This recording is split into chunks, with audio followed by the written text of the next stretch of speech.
जब जब ये दरवाजा रात को खटखटाने की आवाज होती है ना, तब तब मेरे घर में किसी न किसी की मौत होती है। और अब सिर्फ मैं और मेरी मां ही बचे हैं। एक मौत का मातम खत्म हो उससे पहले ही दूसरी मौत की आहट दरवाजे पर दस्तक देने लगती है।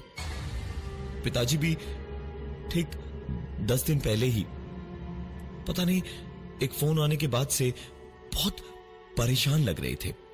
मैंने पूछा तो बस इतना बताया उन्होंने कि चाची का फोन था और उन्होंने बताया कि चाचा नहीं रहे अब। मैंने पूछा कब निकलना है, तो मुझसे पढ़ाई की चिंता करने का बोलकर अपने कमरे में चले गए और दरवाजे को बंद कर लिया। कुछ देर मां के रोने की आवाजें आई तो मैं समझ गया कि उन्हें पिताजी ने बता दिया है। सवेरे मुझे मां ने बताया कि पिताजी चले गए हैं चाचा के घर, लेकिन अजीब बात यह थी कि चाची ने ही हमें से किसी को भी वहां जाने और कुछ भी बताने को मना किया था। मेरा नाम शिखर है और मां और पिताजी मुझे घर पे राजू कह के बुलाते हैं। पिताजी जिस दिन गए चाचा के घर, उसकी अगली ही सुबह वापस लौट आए घर। उन्होंने बताया कि दाह संस्कार के बाद चाचा के बेटे गुड्डू ने ही उनसे कहा वो ब्लड प्रेशर के मरीज हैं, तो उनका वापस घर ही लौट जाना बेहतर है। पता नहीं क्यों पिताजी मुझे और मां को बड़ी अजीब सी नजरों से देख रहे थे, ऐसे जैसे कुछ कहना चाहते थे हमसे, लेकिन बोल नहीं पा रहे थे। उनके दिल में हमारी फिक्र, हमारे लिए प्यार, सब कुछ साफ साफ उनकी आंखों में दिख रहा था। वापस आने के बाद से ही पिताजी चुप चुप थे। मैंने एक दो बार कुछ बात करने की कोशिश की तो कुछ बोले नहीं, बस मुझे देखकर मुस्कुराकर सर हिलाकर हां या ना में जवाब दे देते। अमूमन जिन बातों पर मुझे डांट पड़नी थी उन पर भी कुछ बोल नहीं रहे थे। और उसके बाद उस रात बहुत तेज बरसात हो रही थी जब दरवाजे पर किसी ने खटखटाया। बहुत अंधेरा था, बहुत रात थी और ऊपर से लाइट नहीं आ रही थी, तो कुछ भी दिखाई नहीं दे रहा था। मैं मोमबत्ती लेने को उठा तो अचानक एक जोरदार आवाज से बची खुची नींद भी टूटी।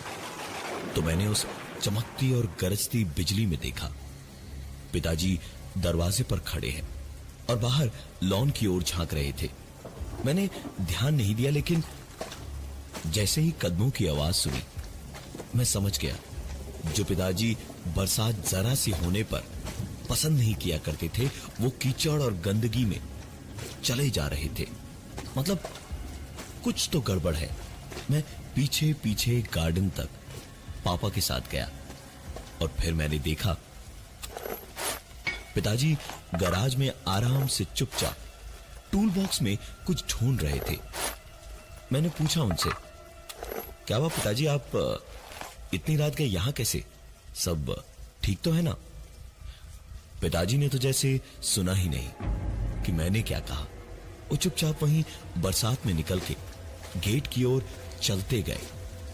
लेकिन कुछ ही देर में पिताजी की वो आखिरी आवाज, आखिरी चीख मुझे सुनाई दी।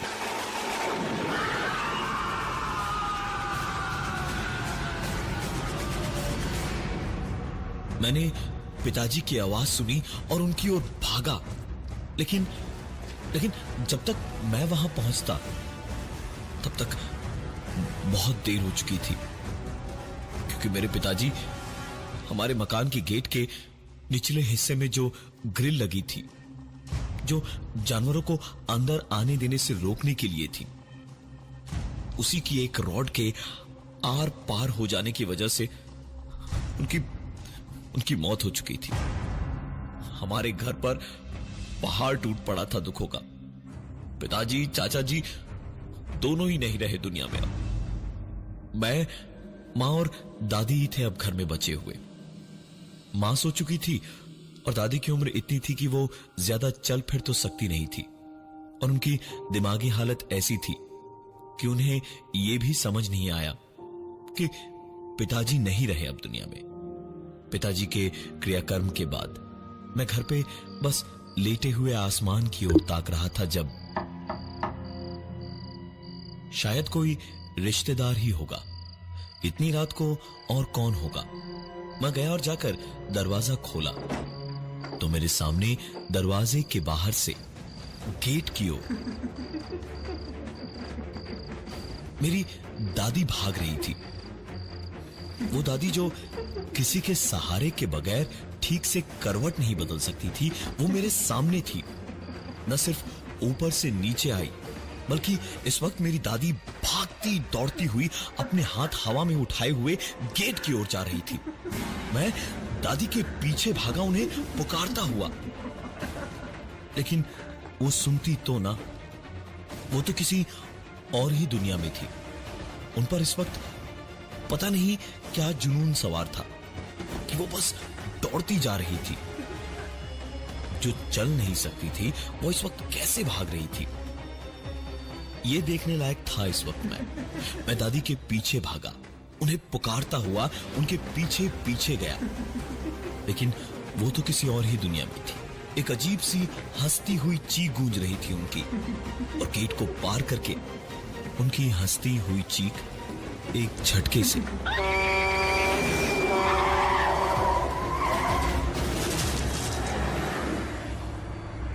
एक छोटी सी आखिरी चीख के साथ हमेशा के लिए वो आवाज बंद हो गई। पूरे घर में मौत का तांडव हो रहा था। मां तो सुनते ही बेहोश ही हो गई। 2 दिन के लिए वो हॉस्पिटल में ही थी। दादी का डेथ सर्टिफिकेट और बाकी फॉर्मेलिटीज के बाद उनका क्रियाकर्म करवा के मैं मां को देखने पहुंचा तो देखा चाची मां के साथ बैठी रोई जा रही थी, और मां उनसे पूछ रही थी कि ऐसा क्या था जो वो छुपा रही थी। और चाची बस इतना कह रही थी कि अगर उन्होंने बता दिया तो उनके बाद जिनको भी बताएगी अब उसी की बारी होगी। मैं सोच सोच कर परेशान हुआ जा रहा था कि आखिर हो क्या रहा था ये सब। और मेरी मां, उन्होंने तुरंत ही मुझे बाहर जाने का इशारा किया और चाची को संभालने की कोशिश करती रही। मैं बता नहीं सकता मेरा क्या हाल हो रखा था। जानना ही था मुझे हर हालत में कि ऐसा आखिर था क्या जो चाची ऐसे घबराई हुई थी। वो क्या था जिसकी वजह से मेरे पिताजी और मेरे दादी अचानक इस तरह मेरी आंखों के सामने मारे गए। मैं इतना तो समझ ही गया था कि कुछ तो गड़बड़ है ही। मैंने सोचा कान लगा के सुन लूं कि माजरा क्या है। मैंने इधर से दरवाजे पर कान लगाया तो पता नहीं क्यों लेकिन कोई आवाज नहीं आ रही थी। मैंने कोने से झांक कर देखा तो एकदम से दोनों के रोने की आवाजें आने लगी मुझे। मैंने फिर से दरवाजे पर कान लगाया तो दोबारा कोई आवाज नहीं आई। मैंने दोबारा झांका तो फिर से दोनों रोए जा रही थी। मैंने दरवाजा इस बार जरा सा खुला रखा और फिर कान लगाया। हल्की हल्की बातें करने की आवाजें तो आई, लेकिन कोई बात ढंग से सुनाई दे उससे पहले जो मैंने सुना उसने मेरी नसों में बहते खून को बर्फ जैसा ठंडा सा बना दिया, क्योंकि मैंने दरवाजे के बाहर से उस पर कान लगाया हुआ था। मां और चाची के अंदर से दरवाजे पर खटखटाने की वही आवाज हुई। मैं तुरंत अंदर घुसा, लेकिन कहता भी तो क्या। मां बिल्कुल चुपचाप डरी और घबराई हुई बैठी थी, और चाची आंसू पहुंचती हुई वहां से वापस जाने को हॉस्पिटल के बाहर निकली। तो मैंने कहा मैं आपको स्टेशन छोड़ देता हूं, और मैं उन्हें बाइक पर बिठाकर ले जाने लगा। मुश्किल से मुझे चाची को स्टेशन तक पहुंचाने में 15 मिनट लगने चाहिए थे, लेकिन रास्ते में ट्रैफिक सिग्नल पर काफी लंबा स्टॉपेज दिखा तो मैं रुका। ट्रैफिक में रुकी गाड़ियां, धुआं, गाड़ियों के इंजन, हॉर्न्स, इन सब का शोर और सर पर पड़ती कड़ी धूप, पूरी तरह सर से जैसे पसीना आते ही उड़े जा रहा था गर्मी में।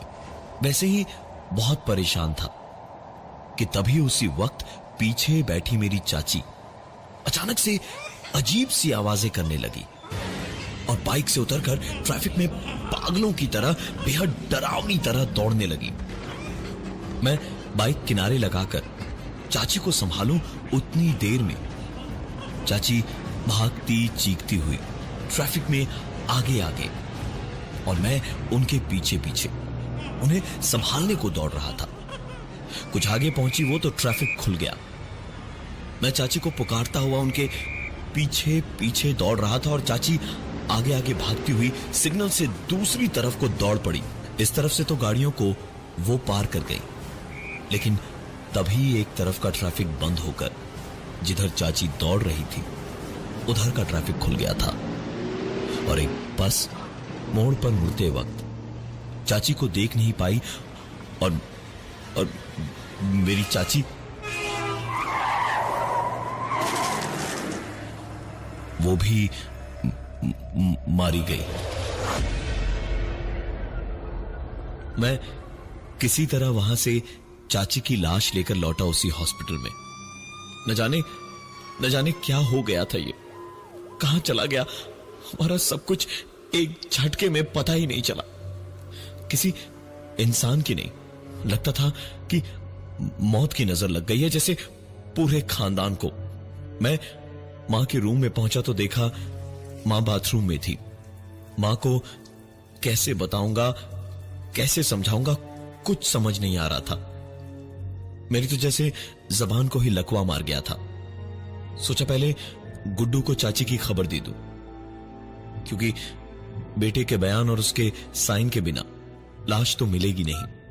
मैंने गुड्डू को फोन मिलाया तो रिंग जाती रही। मैं बस फोन काटकर दोबारा मिलाने ही वाला था जब फोन उठा और उधर से गुड्डू नहीं, एक दूसरी ही आवाज आई। वो खटखटाने की आवाज फोन पर से कैसे आ रही थी? फोन पर आती खटखटाने की आवाज के साथ इस बार कुछ नया हुआ। एक लड़की की आवाज ने उस खटखटाने की आवाज के बाद में कहा। मैंने जैसे ही ये सुना तुरंत बाथरूम के दरवाजे की ओर देखा तो पाया दरवाजे के नीचे से एक खून की पतली सी धार बाहर आ रही थी। आंखों में आंसू लिए मैं चीखा, मां! और दौड़ा दरवाजे की ओर। धक्के मारकर जब दरवाजा खोला तो मेरी बची खुची दुनिया भी उजड़ चुकी थी। मां अपनी आखिरी सांसें ले रही थी। खून में लथपथ मां बाथरूम के फर्श पर पड़ी थी और उसकी हालत देखकर मुझे डर लग रहा था। ऐसा लग रहा था जैसे किसी जंगली कुत्तों के झुंड ने मां पर हमला कर दिया हो। चिथड़े हो चुके थे मेरी मां के। मैं मां को उठाने गया तो मां ने मरने से पहले बस इतना कहा, शिखा खटखटाए तो दरवाजा मत खोलना। ये सुन के तो मेरे होश ही उड़ गए। ऐसा कैसे हो सकता था? ये नहीं हो सकता था। शिखा को मरे हुए तो 12 साल हो चुके थे। शिखा मेरी छोटी बहन इस दुनिया में आ तो गई थी, लेकिन जब अपने ही दुश्मन हो तो दोस्तों की कमी बाहर भी खलती है। पिताजी और दादी को सिर्फ बेटा ही चाहिए था। न मुझे उसे बहन की तरह से दुलार करने देते, ना ही मेरी मां को उसे बेटी की तरह देखने देते। उसे मारने की कई बार कोशिश की थी पिताजी और दादी ने। आखिरकार उस बच्ची के दिल में इंसान होने की और इंसानों के लिए पूरी तरह से नफरत भर गई थी। इतनी नफरत कि एक दिन उसने वो कर दिया जो शायद वो ही कर सकता है, जिसका दर्द इतना हो की मौत भी उसको हंसी जैसी लगे। उसने अपना नामो निशान ऐसा मिटाना चाहा कि वो कभी इंसान थी, जिंदा थी, ये भी किसी को पता न चल पाए। पिताजी से छुप छुप के उसको पढ़ाया था मैंने, अपनी टूटी फूटी सी मोतियों जैसी लिखाई में लिख कर गई थी। मुझे याद किया या मेरे बारे में किसी को बताया तो सब कुछ खत्म कर दूंगी। और खेत में चारा पीसने की मशीन को चलाकर उसमें मेरी गुड़िया, मेरी शिखा मर गई। जिसने उसका नाम लिया, एक दूसरे को बताया, वो सारे के सारे लोग मारे गए। मैं जानता हूं गुड्डू ने भी इसीलिए फोन नहीं उठाया क्योंकि वो मर चुका है और अब मेरी बारी है।